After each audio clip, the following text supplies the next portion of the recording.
what's going on? Welcome to a new episode of the Genesys Cloud Community's Q&A show, the show where we answer your pressing questions in the Genesys Cloud Community. My name is Matt Lawson. I am your online community manager, and today we're going to be talking about Genesys Cloud. That's right. Let's go ahead and pour one out for our homie Pure Cloud. Like an artist that has gone through a creative renaissance, Pure Cloud no longer wants to go by that name. It is now Genesys Cloud, and with it comes the promise of enhancements that we can't even imagine right now. So we'll hold off on what that may be for now, and in the meantime, let's answer some questions about the current product. And we're going to do that with one of our favorite experts of the show, George. So George, welcome back to the show. How are you? Doing well. I've been traveling the world a little bit and cool. Just getting back into work after the holidays, and yeah, doing fine. Awesome. I don't know if you remember, but I think it was nearly 6 months ago to the date that we're recording this that we first started recording the Pure Cloud Q&A show, and you were my first guest. And I figured what better way to start the Genesys Cloud Q&A show than to, of course, reunite us two lovebirds in an effort to answer questions for people in the community. So thank you for joining me today. Happy to be here. I think we'd be remiss if we didn't quickly talk about the name change that occurred. Naturally, you know, for me, it means updating some links on the community and, of course, rebranding stuff like this show. But just out of curiosity, what has it meant for you as you go about your new role as, what is it again? You're like a training, what is it? You're a training principal technology consultant. So what has this change meant for you? Just overall, it means that I need to completely get myself focused on Genesys Cloud. I've been spread out over a few things over the years, but now I'm going to be concentrating completely on Genesys Cloud. And I know there's some questions coming up on community, some concerns from folks about the name change, how that's going to affect things. So I reached out to development and product management and actually got reassurances from them that yes, they're going to completely remove all reference to Pure Cloud, except maybe in the API or the code in the background, but that they're going to really take their time. They're going to study it. They're going to make sure they don't cause any big issues for customers. So they're fully aware that, okay, we're going to change the email address domain. We're going to change the place where you log in, that kind of stuff. But they're going to make it just as painless as possible for customers. Good. And I know also from my perspective, because I've been on a couple of internal groups to kind of help us facilitate this change, and nobody's sitting there forcing us to make like reckless errors, like really pressing a short time span to get this done. We are wanting it to happen in a very seamless fashion, and like you said, with a lot of care and attention to detail to avoid any downtime or inconvenience that this may cause. So good, and glad to hear that this doesn't have you in a complete tailspin or anything like that. That's fabulous. Well, I think the biggest impact on me is I've got to change all the stickers on my laptop. I know. I've got to get some new mugs, some stemware. And what upsets me the most, George, is right before the holidays, I put up this Pure Cloud sticker. That's got to go. I've got to, but I'm a man of balance. I have Pure Connect here, Pure Cloud over here. So I need a Genesys Cloud one before that one can go. But I hear you. I hear you and I feel you. Well, cool. Well, one of the great things about this is the technology that we were talking about when we mentioned Genesys Cloud has not changed yet.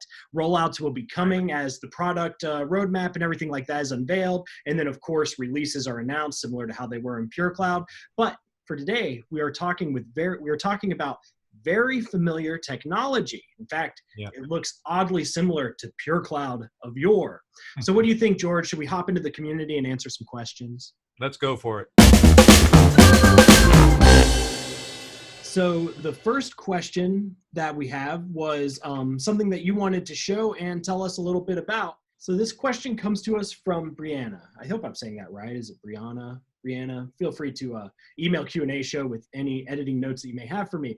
But it looks like you all have been talking about creating scheduled callback for different queue. So let me go ahead and read the question here. I've been scouring the forums without much luck, but from what I can tell, there is no option for an agent to schedule a callback to a different queue. For example, we have special services available that are sometimes quite busy, so we'd like to be able to offer our consumers those services without them having to wait in queue. It seems the only option for callbacks is to the queue that the call came in through. Is that accurate? What do you think, George? Any advice for Brianna on this topic? Yeah, and she and I went back and forth a little bit on that thread so I could get more clarification. One of the things that we came back with right away was, okay, no, you cannot just transfer the call into a callback for another queue from within Architect. Architect only lets you send a callback on the same queue.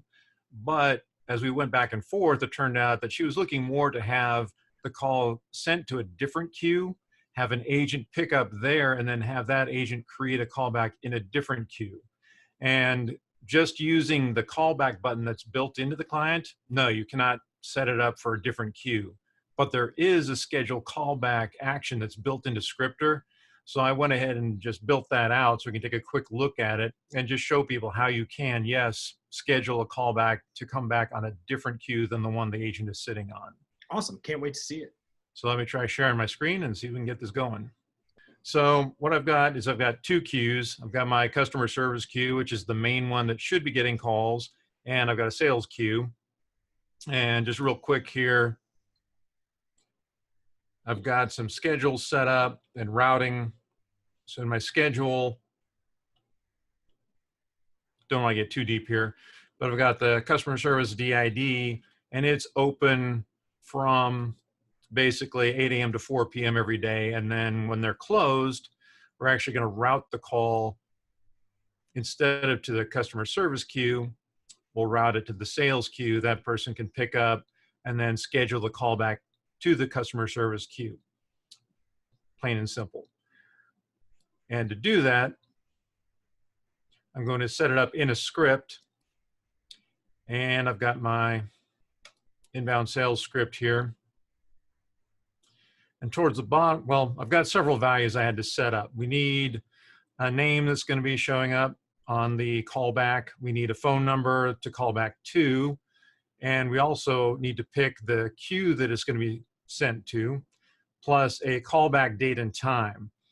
In the Resource Center, there's a whole article on adding a scheduled callback option to a script. So if anybody wants to look it up, it's right there in the Resource Center. Just follow these directions. The main thing is putting a date time operator into the script itself. So I set that up here and turned it on for the agent to be able to put a time as well as the date. In the script itself, I've got these things set up with some variables. I've got the customer's phone number, and that's being pulled in from Architect. I've got the customer's phone number being pulled in from Architect. Got the customer's name being pulled in from Architect. So I set all three of those up as inputs. So over in Architect, had to set those up. I've got this data being assigned to the customer Annie. It's a custom Annie that I'm passing in, caller name variable that I'm passing in. Set up the screen pop that I want to pop when it comes into this queue based upon the flows being chosen. This is the screen pop. It's going to have the callback button in it, and then do that transfer into the sales queue. So what would happen is during off hours, it's automatically going to call this Architect flow instead of the customer service flow and give the right script to the agent. And then I have this CS callback button down here. It's kind of hard to see all the values, but I've got the advanced options. I choose this schedule callback, scripter schedule callback action, and I put in the variable for the caller name. So it varies from call to call. Callback date time is going to be set by this control here. The phone number comes in from Architect. I set the customer service queue here. You could have a drop-down list up in the script that you choose which queue you want to transfer it to in case the agent has to be able to set up a callback from different queues. But I'm just doing it the simple way. I'm setting it here. I could put in what script will show up in that other queue when the call connects. I could even use a preferred agent ID if there's a specific person within that other queue that we want to get the interaction. I'm not setting that in this one. So that's pretty much it for the script. And then just to hopefully give a little example of how it works, presuming everything goes right. I'll call in. Thank you for calling. Please wait for an agent. This agent's on queue, so I got a call. And you notice it's on the sales queue here.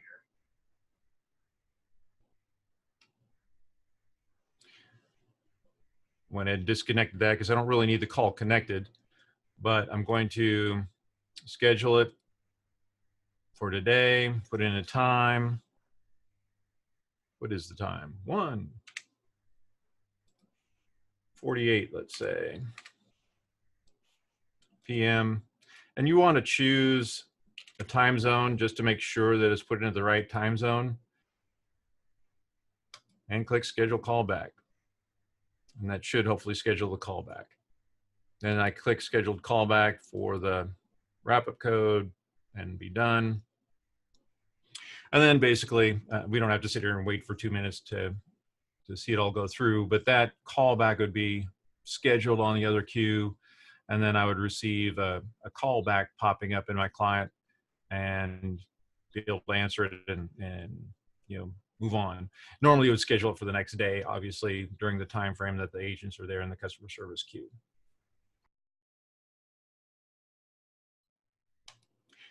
So you can see the callback came in, popped up, and it's on the customer service queue instead of on the sales queue. So it actually worked as intended.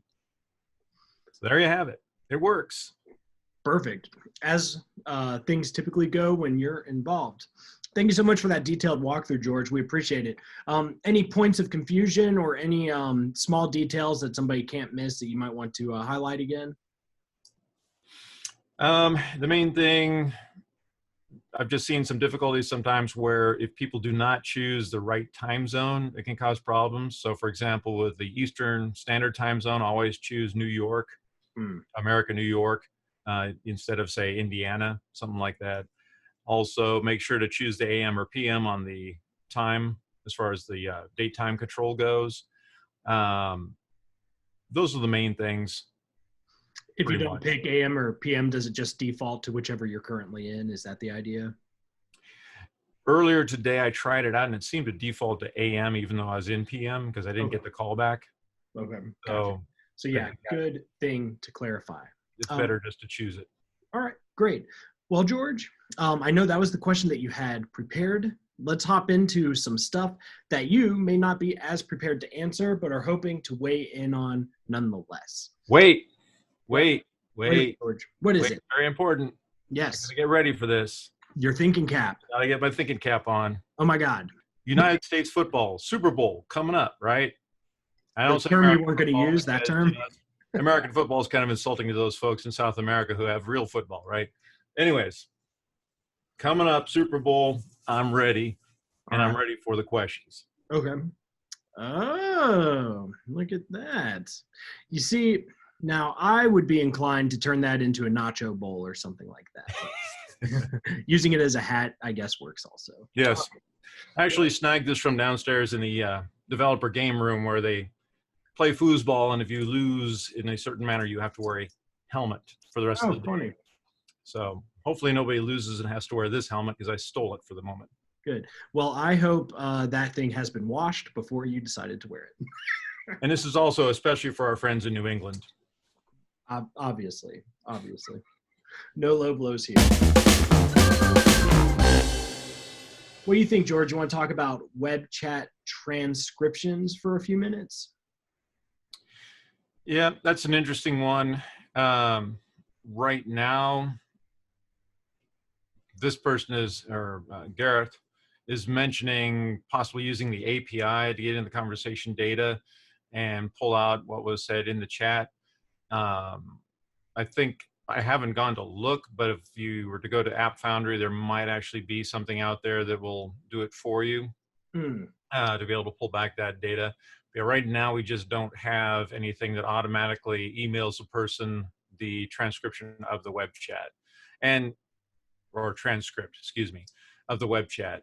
And that's something that's going to be a standard feature eventually. I don't have a time frame on it, and I haven't even looked real recently to see where it is on the roadmap. But I know that's something that comes up, and it's fairly standard behavior for big boy chat applications. So they're going to be putting it into Genesys Cloud, but I don't know when. Okay, perfect. Speaking of Genesys Cloud, what about this question that goes with the following? Upon receiving a phone call, change the Salesforce page to show the contact page of the caller. Is this one that you had a chance to look at previously? Yeah, that's one. It's built into the Salesforce integration to be able to do a lookup on the phone number of the caller and automatically pull up their record from within Salesforce. So this may possibly just be a configuration issue. I know that he's talking about it will pop up maybe in a separate screen, but he does say they managed to get a new window with that page to open up, but they're wanting it to be the same window. So within the embedded client, it should actually just all come together right there. I'm not sure whether he has a setting. There is, I think, a setting that tells it to pop a new window, and you can turn that off. So this, in my mind, is hopefully just a configuration issue, nothing major. So I'm guessing that somewhere they have it set to pop a new window as opposed to just reusing the same one that they're already in. As far as the desktop application or the web UI instead of the embedded client for Salesforce, might have to, I'm not positive, but might have to actually use the web action. You can embed a web page within the script, and that might be the answer on the standard client interface, is to embed the web page within the script as opposed to popping a new URL, which would come up separate from the script. Interesting. And I know right before we went on break, we had Richard Schott on, and he talked about Salesforce the whole time. We're hoping to get him back, and maybe we can revisit this right at that time. Yeah, he's definitely the expert on it, but with the basics that I understand, it should be able to come up within the same page. All right, cool. What'd you think? Have you had a chance to look at this one? It's about emails and pasting from OneNote. Not sure if you're a OneNote professional or not. Yeah, I stay away from OneNote if I can, but I'm being forced into playing with it a little bit. I didn't look at this one in depth. It mentions here that we're copying from OneNote into the emails and then edit the text. Oh, pasting as an image. Yeah. There, I'm not sure if it's something that's just being done by OneNote itself, or if there's an option to copy from OneNote as text. I know that if I've got something set up in OneNote and I'm trying to copy and paste it across to something else, a lot of times the formatting gets really weird based upon the objects that are within OneNote. So they might need to make sure that OneNote is storing everything in just one text field as opposed to multiple text fields, because I have seen it where I've got 10 different things that are in separate text fields and checkboxes and whatever, and that doesn't paste over very well into a new document. So I'm thinking the best thing is to make sure in OneNote that whatever the response is, it's just they're copying and pasting one field at a time from OneNote instead of multiples. Gotcha. One more that I found that had not received an answer yet, and it's a bit of a long one, but it's about questions and callback interaction with scheduled callbacks. Is this one that you had a chance to look at by any chance? Looked briefly, but I didn't dig into it.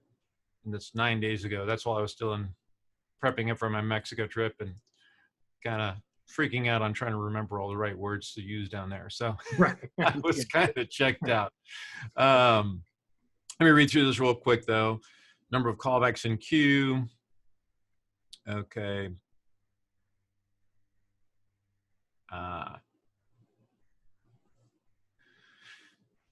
On that one, it's asking, does the longest waiting call for the callback interaction include the time frame that the scheduled callbacks are following? And to my knowledge, no, scheduled callbacks don't fall into that same longest waiting call bit of it, because since they're scheduled, they don't hit the queue until the actual time of the schedule. So they're not going to be viewed by the ACD engine at all, the assignment service, until they're actually dropped into queue. And thus the scheduled callback timeframes would not affect the estimated wait time until they actually get dropped into the queue. So yeah, letter A there under 1 The answer to that should be no until they're in the queue itself. Large number of regular callbacks, scheduled callbacks, voice interactions. And it says holding in one queue. Once again, those scheduled callbacks are not actually holding in the queue until the time of the scheduled callback. They're just not even seen by the queue until then. So longest wait and estimated wait times, yeah, they're probably not going to be viewed by that at all. And I'm guessing here, but it's I think a pretty good guess since they're not actually in the queue. They choose the begin callback, dials out, ends the conversation. Back in the callback screen, they just click done. To my knowledge, it does not close the callback. I think you have to end the callback first before you're able to click done. I'm not positive on that, but I'm pretty sure you can't click done and have it take any effect until the callback is ended, because done indicates you're entering the wrap-up code. And no, it would not go back into queue if they don't click end callback. Now, if they disconnect the callback without actually placing the call, at that point, it's just gone. Nobody's going to receive that callback again. It says, is there an API for conversation details so we can run to see what an agent selected at the end of a callback interaction? I'm pretty sure that would show up in the analytics query. There's the tool on developer.myprecloud.com that allows you to do an analytics query. You could choose the conversation ID, put that in, and see all the details on a particular interaction. And I'm pretty sure it shows segment by segment what the agent did. I won't swear to it, but that's the place I would start to see all those conversation details. And then that would give you the same API call you could use under the analytics API. When looking at a specific queue activity details for a selected queue, list the waiting interactions. Do scheduled callbacks display? No, they don't display in there because they're not actually in the queue at that point. And if they have 100 scheduled callbacks listed in perform scheduled callbacks, are they supposed to be showing in the waiting list? No, because they're not yet in the queue. They only show up in the queue once the scheduled time hits and the callback itself gets dumped into the queue. And then the waiting section of queue activity, back there, got more than 500 regular callbacks, more than 100 scheduled ones, 50 live voice calls. How's the waiting list sorted? I'd have to go back and look at the page. Let me see if I can pull it up real quick and look at it in my background here. But the queues activity, if you're looking just at the activity page for a particular queue,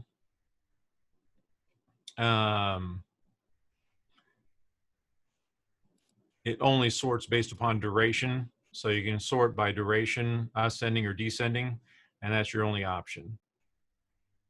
So you don't get to choose anything else for the display. Just how long has it been in queue waiting, and either oldest one showing first or newest one showing first, depending on what you choose on that duration column. So awesome. Hopefully that's helpful. I hope so too. And amazingly, I think Kimberly here set a new record with number of questions contained within a single question. But George, I think you did an admirable job of trying to go through as many of them as possible. Let's see here. Yep. Let's hop over to the actual discussion view. And George, just let me know if any of these subjects kind of catch your eye or something you want to look at a little closer as we're scrolling through. And if so, yeah, go ahead and touch the bridge server one at the top real quick. I saw that earlier. And all right, I'll go ahead and read it out loud. Bridge server, good afternoon, people. I have the following scenario on a client's bridge server. The Java 8 license is about to expire and it will not be renewed by the client without Java 8. There is some impact on the bridge server. This came in from Victor. What do you think, George? Yeah. And as far as I know, the bridge server is not tied to that specific version of Java. I'm thinking that the Java 8 license would more affect any integrations that they're running through the bridge server. I'm not sure if he's talking about maybe the web services data dip connector or something like that. So there may be some impact on that side of things as far as the actual integration, but there should not be any impact on the bridge server. Bridge server itself was supposed to go end of life essentially last December, but they've extended it by 6 months or more just because there were a lot of people that just hadn't sorted through all the conversions yet for their integrations. But it's going to go away pretty soon. So they probably won't even have to worry about this in 6 or 8 months because it won't be here anymore. Perfect. I mean, sometimes that's what you're hoping to hear, I guess. Let's see here. Maybe there's just one or two more you want to get a closer look at. Just scrolling through, I'm going to take my time kind of going through these. There we are with the Pure Cloud name change. Nice tag team there.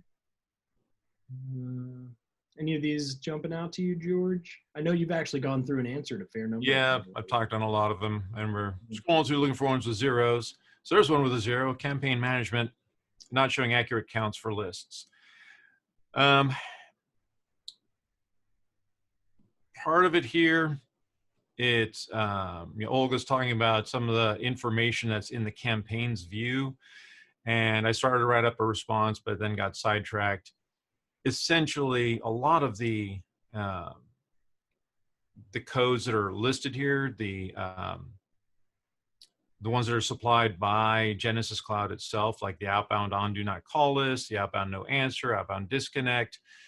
Yeah, there are 11,428 records available because it's just listing all the records that are in the call list. It's not going to reduce that number based upon how many have actually been called. It's just going to have that same number there because that's how many records are in the list. A bunch of these finish codes, if you will, are indicating that the numbers could not be dialed or did not reach anybody, so they were never transferred to agents. Olga's talking about how half an hour later, 286 records were called. This call list does not look like it's a great quality one because there are a bunch of numbers that could not be dialed, for example, right there in the middle. Those are all, probably within a couple of seconds, they had a bunch of those that it attempted but could not dial them for one reason or another. Maybe they were malformed numbers, they did not have a valid format, something like that. Also, the do not call list ones, it'll just skip right over those. So that's part of the 286. And then you have a bunch of those outbound disconnect. Olga mentioned that there are only 2 to 3 agents assigned. So that's very few agents for what appears to be a predictive campaign. If you scroll back up, I might be able to see that. It says, no, I can't see what kind of campaign it is for sure. But I'm guessing it's probably a predictive or something other than a power dialing campaign. Sorry, my mind spaced briefly there. Even if it is a power dialing campaign, it may be set to allow multiple calls per agent. So with this quality of call list and the numbers that cannot be dialed and hitting no answers and that type of thing, it may be trying to dial 4 or 5 calls per agent when they go available. So that's going to lead to a lot of those disconnects. The outbound disconnect means that it called a number, no agent was available probably, and it just disconnected maybe. Or the remote person got thrown into the queue, I should say, and they're hearing hold music and they're saying, forget this, I'm going to disconnect. So what I would probably do is switch this to be a progressive campaign, and that should help for smaller numbers of agents, and that should cut down on the number of calls that are going out and just being dialed and disconnecting, hitting people that just don't want to wait for an agent to come available, and might reduce the numbers that are being dialed. It's not going to affect that number of records that are available because that total number is just the number of records in the call list overall. So the system out down the bottom question, if the system outcomes clearly have a record marked as on a do not call list, why is it showing on the campaign record count? It's because those records are in the call list and it's showing the total number of records in the call list. Doesn't matter if they are on the do not call list or not, they're in the record and it has to analyze each record as it comes up and decide what to do with it. So if you don't want those outbound, if you don't want those on a do not call list records to show up in the call list and be counted in that count, then basically you need to purge the list before actually starting up the campaign. There is a purge function, if I remember correctly, within the Genesys Cloud interface, so that you're going to be wiping out immediately all the ones that are on the do not call list and not have to deal with them. Hopefully that helps out a little bit. I hope that helps out too, and I can see how somebody might get distracted from trying to type all of that. So George, I think that gives us definitely enough content for this episode, and we are about out of time anyway. So as always, thank you so much for stopping by to share some of your knowledge. It's always great hanging out with you. Anybody know where I can get an air pump to fill this football properly? I can't seem to find one in the office. I heard you're a bit of a hothead. Maybe something like that can work out. Yes. Yeah. Awesome. Well, George, as always, thank you so much. We appreciate hanging out with you, and hope to have you back on the show soon. Yep, looking forward to it. Thanks, right. Matt. Thank you, man. Thanks for tuning in for this week's episode. We hope it was helpful and maybe a little bit entertaining. Each week, our host and experts review community discussions and debate what content to discuss, so your voice matters. Did we miss something? Do you have a question for the show? Let us know. Join the conversation at the Genesys online community. As a Genesys customer or partner, you can create an account. Just click the sign in button found on most pages and follow the necessary instructions to create an account. Also, feel free to email us at qashow@genesys.com. We'd love to hear from you. If this is your first episode, welcome. You can view our entire archives. Go to the Helpful Links panel found on most community pages and find the QA Show archive that interests you. We appreciate your support of the show and the community. Cheers!